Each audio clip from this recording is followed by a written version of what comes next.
Coba tarik. Detik-detik penyelamatan rombongan guru yang mobilnya terjun ke sungai. Beredar video yang memperlihatkan rombongan guru bersama mobilnya terapung di sungai. Video tersebut diunggah oleh akun Facebook Aulia Fahriza. Diketahui, rombongan guru ini baru saja pulang melayat dari salah satu siswanya yang meninggal dunia.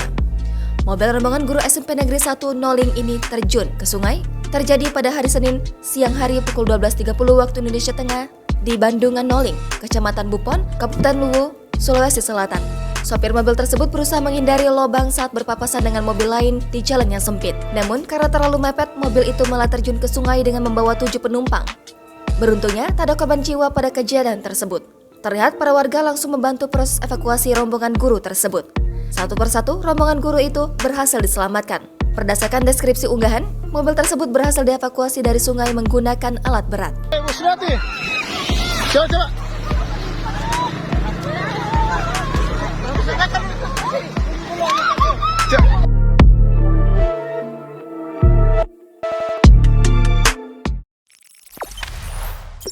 Jangan lupa subscribe, share, komen, dan like ya.